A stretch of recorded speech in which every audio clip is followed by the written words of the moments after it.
I want to get you out the door with every result from every league in under 15 minutes, so that you're more informed about what's going on in the world of sports. Hey TJ, what's going on? I'm Chandler and this is Tiger Beat Sports. Hey everybody, I'm Chandler Sports and this is the Sport Report. And I'm Chandler and this is Tiger Beat Sports. Welcome to a special edition of this all crazy sports newscast. Broadcasting from somewhere in the United States. Hit it, Blaze. Welcome to the Sport Report.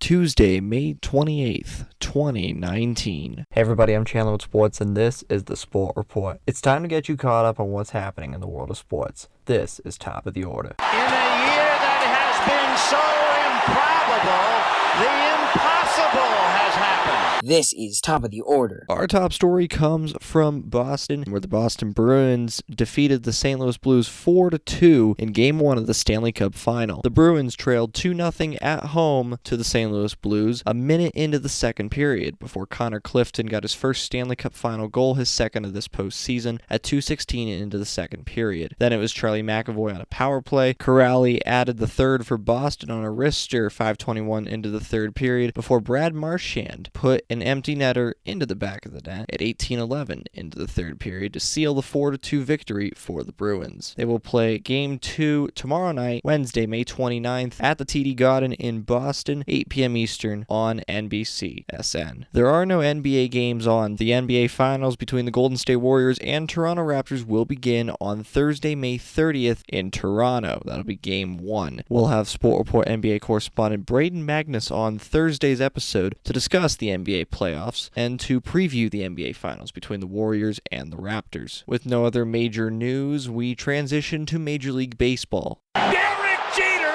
with one of the most unbelievable plays you will ever see by a shortstop. Ortiz into deep right field. Back is Sheffield. We'll see you later tonight. Someday the Chicago Cubs are going to be in the World Series.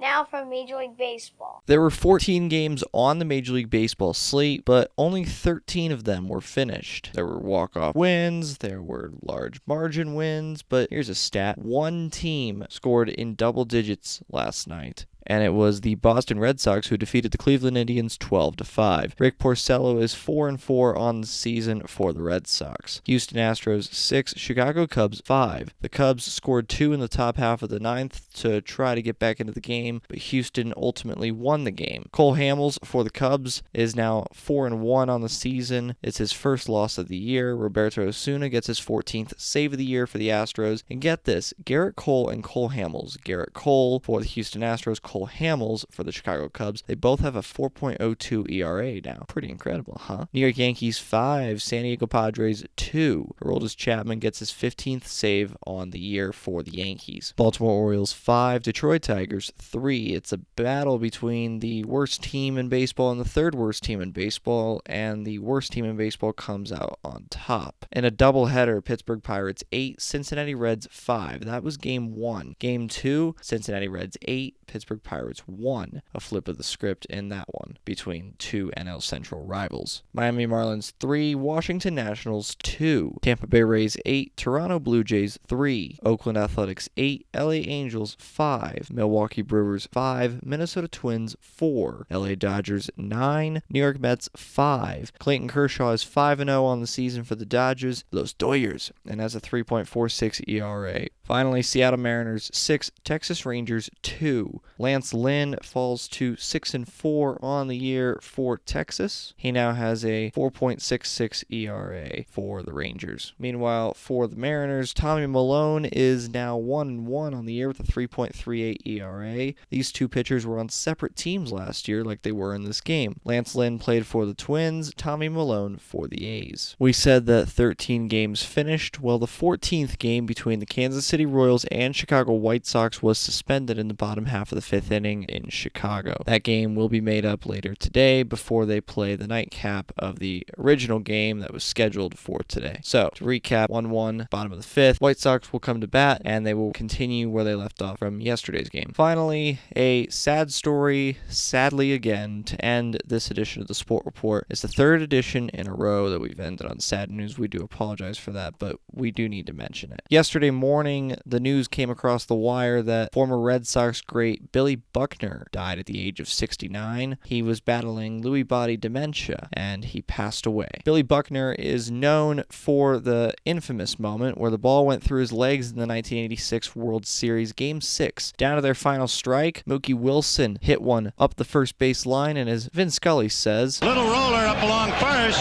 behind the bag, it gets through Buckner, here comes Knight, and the Mets win it! Buckner will always be remembered for that call, and he never really talked about that play. Buckner goes down as one of the most prolific hitters in baseball history, if you come to think about it. Only 0.003% of hitters in Major League history had more hits than Billy Buckner. Here's a couple more stats for Billy Buckner. He logged 10,000 plate appearances between his parts of 4 decades in Major League Baseball. He played in the 60s, 70s, 80s, and 90s, one of 5 players to do that, including his former teammate Carlton Fisk. Buckner logged 10,000 plate appearances, as we said, and he only struck out 4.5% of the time. The only player in the expansion era with that many plate appearances and a lower strikeout rate was Tony Gwynn. That's pretty incredible company to be in. So as we sign off for today, we ask you to not remember Billy Buckner for the ball that went through his legs and kept the Bambino curse alive for 18 more years, but rather as the man who was overlooked by many because of that one incident. Billy Buckner had a Hall of Fame type career, put up a lot of great numbers and played for 5 different teams, but he's always been described as a very humble man. When he came back in 2008, the Red Sox introduced him to the fans and as part of the old timers day like the Yankees have, but they did it for all the sports. And in 2008, Billy Buckner came out and received a 2.5-minute long standing ovation throughout the first pitch. It was a strike. Seeing that is a reminder of why one incident should not define a player's career. It may have taken 22 years, but the city of Boston forgave him, and to be honest, they didn't need a championship to forgive him. Billy Buckner sadly has died at the age of 69, but the man made some memories in his career, mostly good. Rest in peace, Billy Buckner, a good man gone too soon. That's the Sport Report for Tuesday, May 28th, 2019. For now, I'm Chandler. Thanks for tuning into the Sport Report today. We'll be back tomorrow with the latest in sports. Do you want to contact Chandler Sports or members of the Sport Report team? Visit sportreportcws.com. This podcast is copyrighted by the Sport Report for viewers to understand sports from a news reporting basis. Any other use of this podcast, Sport Report logos, or anything associated with this podcast without the express written consent of Channel Sports is strictly prohibited.